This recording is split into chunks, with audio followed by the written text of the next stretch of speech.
நேயர்களுக்கு அன்பும் நன்றிகளும். மோடியின் ராமேஸ்வரம் விஷயத்தை பற்றி தான் இந்த வீடியோவில் நம்ம பார்க்க போகிறோம். முதல்ல இந்திரா பாலம். பாம்பன் ரயில் பாலத்துக்கு பக்கத்திலேயே சாலை பாலமும் இருக்குது. அந்த சாலை பாலத்தை பிரதமர் இந்திரா காந்தி 1973ஆம் ஆண்டு செப்டம்பர் 10ஆம் தேதி அடிக்கல் நாட்டினார். அந்த விழாவில் அன்றைக்கு முதல்வராக இருந்த கலைஞரும் கலந்து கொண்டார். பிரதமர் இந்திரா காந்தி அடிக்கல் நாட்டிய அந்த சாலை பாலம் பணிகள் 1988ஆம் ஆண்டு முடிவடைந்தது.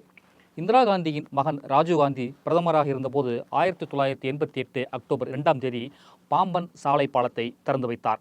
அன்றைக்கு தமிழ்நாட்டில் ஜனாதிபதி ஆட்சி நடைபெற்றுக் கொண்டிருந்ததால் ஆளுநர் அலெக்சாண்டர் கலந்து கொண்டார். இந்திரா காந்தி அடிக்கல் நாட்டி ராஜீவ்காந்தி திறந்து வைத்த சாலை பாலத்தில் இன்றுதான் பிரதமர் மோடி பாம்பன் புதிய ரயில் பாலத்தை திறந்திருக்கிறார். மோடி நிதி பங்கீடு. பாம்பன் பாலம் திறப்பு விழாவிற்கு பிறகு பேசிய பிரதமர் மோடி, தமிழ்நாட்டுக்கு பல மடங்கு நிதி அதிகமாக வழங்கியும் சிலர் அழுது கொண்டே இருக்கிறார்கள், அழுதுவிட்டு போகட்டும் என சொன்னார்.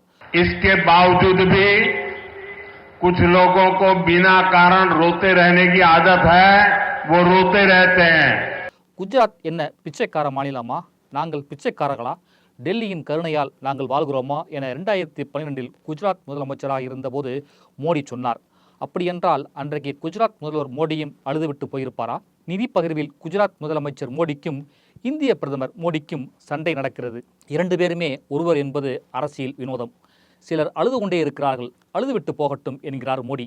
தமிழ்நாட்டுக்கு நீங்கள் நிதி தர வேண்டாம், தமிழ்நாட்டிலிருந்து வரி கேட்டு நீங்கள் அழாதீர்கள் என தமிழக மக்கள் சொல்ல முடியும் தானே? பிரதமர் மோடி 3வது முறையாக ஆட்சி அமைந்த பிறகு கடந்த ஆண்டு தாக்கல் செய்த மத்திய பட்ஜெட்டிலும் இந்த ஆண்டு பட்ஜெட்டிலும் தமிழ்நாட்டின் வளர்ச்சி மற்றும் நலன் தரும் திட்டங்கள் ஒன்று கூட இல்லை. பீகார், ஆந்திரா மாநிலங்களுக்கு வாரி கொடுத்த மோடி தமிழ்நாட்டுக்கு கிள்ளி கூட கொடுக்கவில்லை. பட்ஜெட்டில் தமிழ்நாடு என்ற வார்த்தைகள் கூட இடம்பெறாத அளவுக்கு கண்ணும் கருத்துமாக பார்த்து கொண்டவர்கள்தான் தமிழ்நாட்டுக்கு நிதியை வாரி கொடுத்து விட்டோம் என பிரதமர் வள்ளல் வேடம் போடுகிறார். ரயில்வே திட்டங்கள். தமிழ்நாட்டிற்கு 3 மடங்கு அதிக நிதி வழங்கியிருக்கிறோம். ரயில்வே திட்டங்களுக்கான நிதியை 7 மடங்கு அதிகமாக வழங்கியுள்ளோம். இவற்றையெல்லாம் செய்தும் கூட சிலர் அழுது கொண்டே இருக்கிறார்கள். அவர்களால் அழ மட்டுமே முடியும், அழுதுவிட்டு போகட்டும் என ராமேஸ்வரம் பொதுக்கூட்டத்தில் சொல்லியிருக்கிறார் பிரதமர் மோடி. இது உண்மையா? ரயில்வே திட்டங்களுக்கான நிதியை 7 மடங்கு அதிகமாக வழங்கியுள்ளோம் என வடிகட்டிய பொய்யை சொன்னார் பிரதமர் மோடி. 2024 மக்களவைத் தேர்தலுக்கு பிறகு நாடாளுமன்றத்தில் 2024-2025ஆம் ஆண்டுக்கான மத்திய பட்ஜெட் மீதான விவாதம் முடிந்த பிறகுதான் ரயில்வே திட்டங்கள் குறித்த அதிகாரப்பூர்வமான பிங்க் புத்தகம் வெளியிட்டனர். பொதுவாக பட்ஜெட் தாக்கல் செய்யப்பட்டதுமே ரயில்வே பிங்க் புத்தகம் அவையில் வைக்கப்பட்டுவிடும். அதுகாலம் வரை கடைபிடிக்கப்பட்டு வந்த நடைமுறையை கடைபிடிக்காமல் பட்ஜெட் கூட்டத்தொடர் முடிந்த பிறகு பிங்க் புத்தகத்தை பதுக்கி வைத்து பிறகு வெளியிட்டதே மத்திய அரசின் சதியை வெளிக்காட்டியது. நாடாளுமன்ற தேர்தலுக்கு முன்பு இடைக்கால பட்ஜெட்டில் பிங்க் புத்தகத்தில் தெற்கு ரயில்வேயின் புதிய வழித்தடங்களுக்கு 976 கோடி ரூபாய் ஒதுக்கப்பட்டிருந்தது. ஆனால் தேர்தலுக்கு பிறகு வெளியான பிங்க் புத்தகத்தில் அந்த தொகையை 301 கோடி ரூபாயாக, அதாவது 1/3 பகுதியாக குறைத்து தமிழ்நாட்டை வஞ்சித்தது மோடி அரசு. இதற்கு காரணம் என்ன தெரியுமா? தமிழ்நாடு புதுச்சேரியின் 40க்கு 40 வெற்றியை திமுக கூட்டணி பெற்றதை தாங்கிக் கொள்ள முடியாமல் வயிற்றெரிச்சலோடு நிதி ஒதுக்கீட்டை குறைத்தனர். இப்படி அநீதியை செய்துவிட்டுத்தான் ராமேஸ்வரத்தில் பொய்யை சொன்னார் பிரதமர் மோடி. சிலர் அழுது கொண்டே இருக்கிறார்கள், அவர்களால் அழ மட்டுமே முடியும், அழுதுவிட்டு போகட்டும் என ராமேஸ்வரத்தில் பேசியிருக்கும் பிரதமர் மோடி எதற்காக நாடாளுமன்ற தேர்தலுக்கு பிறகு தமிழ்நாட்டின் ரயில்வே திட்ட நிதியை குறைத்தார்? 40க்கு 40 தோல்விதானே மோடியை அளவைத்தது? ரயில்வே திட்டங்களுக்கான நிதியை குறைத்து தமிழர்களை அழவைத்த மோடியா அழுகையை பற்றி பேசுவது? இரட்டைப்பாதை திட்டங்களுக்கு நாடாளுமன்ற தேர்தலுக்கு முன்பு ஒதுக்கப்பட்ட 2214 கோடி ரூபாய் தேர்தலுக்கு பிறகு 1928 கோடி ரூபாயாக குறைத்தனர். புதிய வழித்தடங்கள், இரட்டைப்பாதை திட்டங்கள் என அனைத்திலும் தேர்தலுக்கு முன்பு தமிழ்நாட்டுக்கு அறிவிக்கப்பட்ட நிதி அநியாயமாக பறிக்கப்பட்டது. தமிழ்நாட்டில் செயல்படுத்தப்படும் முக்கிய ரயில் திட்டங்களுக்கு வெறும் 1000 ரூபாயை ஒதுக்கீடு செய்தபோது பிரதமர் ஏன் கண்ணீர் சிந்தவில்லை? சென்னை மகாபலிபுரம் கடலூர் கடற்கரை பாதைக்கு 25 கோடி முன்பு ஒதுக்கப்பட்டிருந்தது. தேர்தலுக்கு பிறகு வெறும் 1000 ரூபாய் தான் ஒதுக்கினீர்கள். ஸ்ரீபெரும்புதூர், கூடுவாஞ்சேரி, இருங்காட்டுக்கோட்டை, ஆவடி லைனுக்கு முன்பு 25 கோடி ரூபாய் ஒதுக்கப்பட்டிருந்தது. அதனை வெறும் 1000 ரூபாய்க்கு சுருக்கினீர்கள். மதுரை, அருப்புக்கோட்டை, தூத்துக்குடிக்கு 100 கோடி ஒதுக்கப்பட்டிருந்ததை வெறும் 18 கோடி ரூபாயாக குறைத்தனர். புதிய ரயில்வே திட்டங்களை அறிவிப்பதற்கு பதிலாக ஏற்கனவே நிதி ஒதுக்கீடு செய்யப்பட்ட திட்டங்களின் நிதியை பெருமளவில் குறைத்து தமிழ்நாட்டை வஞ்சித்த பிரதமர் மோடி இன்றைக்கு அவர் மதிக்கும் ராமேஸ்வரம் ராமநாத சுவாமி கோயிலில் வணங்கிவிட்டு பொய்யை சொல்லியிருக்கிறார். புயலால் அழிந்து போன தனுஷ்கோடி ரயில் பாதையில் மீண்டும் ரயில் போக்குவரத்து தொடங்குவதற்காக 2019 நாடாளுமன்ற தேர்தல் நேரத்தில் 2019 மார்ச் 1ஆம் தேதி பிரதமர் மோடி அடிக்கல் நாட்டினார். அடுத்த பொதுத் தேர்தல் 2024 நடந்து முடிந்துவிட்டது. ஆனால் மோடி அடிக்கல் நாட்டிய அந்த திட்டம் இன்னும் வரவில்லை. இதுதான் ரயில்வே திட்டங்களுக்கு நீங்கள் காட்டிய அக்கறைக்கு லட்சணம். பிரதமர் மோடி அடிக்கல் நாட்டிய ராமேஸ்வரம் தனுஷ்கோடி திட்டத்துக்கு 2024 நாடாளுமன்ற தேர்தலுக்கு முன்பு தாக்கல் செய்யப்பட்ட இடைக்கால பட்ஜெட்டில் 1 கோடி ஒதுக்கப்பட்டிருந்தது.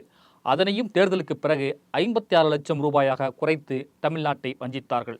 பிரதமர் அடிக்கல் நாட்டிய வெறும் 17 கிலோமீட்டர் தூர இந்த ரயில் பாதையை கூட முடிக்காதவர்கள் ரயில்வே திட்டங்களுக்கான நிதியை 7 மடங்கு அதிகமாக வழங்கியுள்ளோம் என தம்பட்டம் அளிக்கிறார்கள்.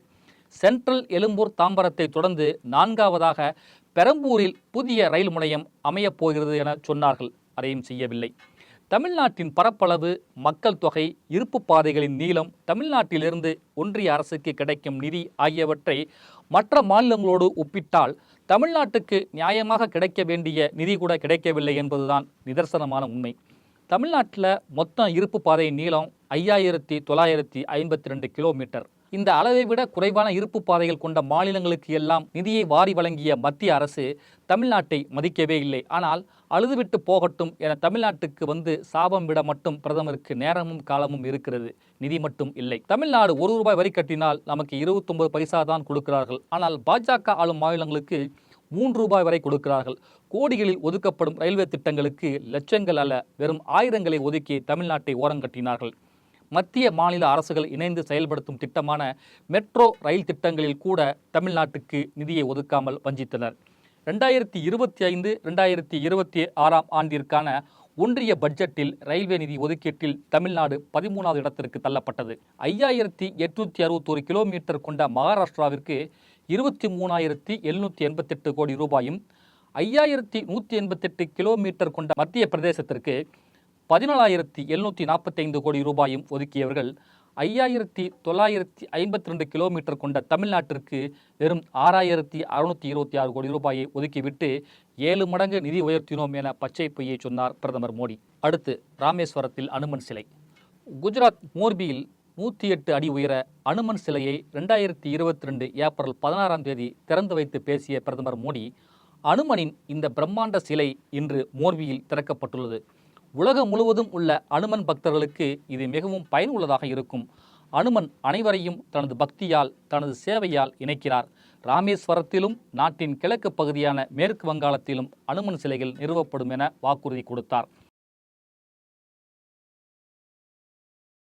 இந்தியாவின் 4 மாநிலங்களில் பிரம்மாண்ட அனுமான் சிலைகள் அமைக்கப்படும். மேலும் தமிழகத்தின் ராமேஸ்வரத்தில் 100 கோடி ரூபாய் செலவில் 108 அடி உயரத்தில் நிறுவப்படும் அனுமன் சிலைக்கான அடிக்கல் நாட்டு விழா ஏற்கனவே தொடங்கிய நிலையில் இதற்கான பணிகள் அனைத்தும் 2024ஆம் ஆண்டு நிறைவடையும் என எதிர்பார்க்கப்படுகிறது. பாம்பன் ரயில் பாலத்தை திறந்து வைக்க ராமேஸ்வரம் வந்த மோடிக்கு இந்த வாக்குறுதி நினைவில் இருந்ததா? 2 ஆண்டுகளுக்கு முன்பு இதே ஏப்ரல் மாதத்தில் பிரதமர் மோடி சொன்ன இந்த வாக்குறுதி நிறைவேறவில்லை. ராமேஸ்வரம் வந்திருக்கும் பிரதமர் மோடி அனுமன் சிலையை எங்காவது பார்த்தாரா? ராமேஸ்வரத்தில் அனுமன் சிலை எப்போது வரும் என்பது அந்த அனுமனுக்குத்தான் தெரியும். ராமர் பாலம். ராம நவமி நாளான இன்று இலங்கையில் இருந்து திரும்பும் வழியில் ராமர் பாலத்தை ஹெலிகாப்டரில் இருந்து தரிசித்தேன் என சொல்லியிருக்கிறார் பிரதமர் நரேந்திர மோடி. இந்த ராமர் பாலத்தை வைத்துத்தான் சேது சமுத்திர திட்டத்தின் பணிகள் பாதி முடிந்திருந்த நிலையில் கிடப்பில் போடப்பட்டது. ராமர் பாலத்தை சேதப்படுத்தாமல் சேது சமுத்திர திட்டத்தை மன்மோகன் சிங் அரசு நிறைவேற்ற முடியாது என்றால் அதனை எங்களிடம் ஒப்படையுங்கள். ராமர் பாலத்தை இடிக்காமல் திட்டத்தை நிறைவேற்றும் பொறுப்பை குஜராத் அரசு ஏற்கும் என்று 2007 அக்டோபரில் மும்பையில் சொன்னார் அன்றைய குஜராத் முதல்வர் மோடி. 3 முறை பிரதமரான பிறகும் கூட இந்த வாக்குறுதியை மோடி நிறைவேற்றவில்லை. ராமர் பாலம் தொடர்பாக விண்வெளித்துறையினர் ஆய்வு நடத்தினர். தமிழ்நாட்டுக்கும் இலங்கைக்கும் இடையே கடலுக்கு அடியில் கடவுள் ராமர் கட்டியதாக நம்பப்படுகிற பாலம் இருக்கிறது என்பதற்கான துல்லியமான ஆதாரங்கள் எதுவும் இல்லை என மத்திய அமைச்சர் ஜிதேந்திர பிரசாத் 2022 டிசம்பரில் மாநிலங்களவையில் அறிவித்தார். மோடியின் அமைச்சரவையில் அங்கம் வகித்த ஜிதேந்திர பிரசாத்தே ராமர் பாலம் இல்லை என சொன்ன பிறகு மோடி எப்படி ராமர் பாலத்தை பார்த்தார்?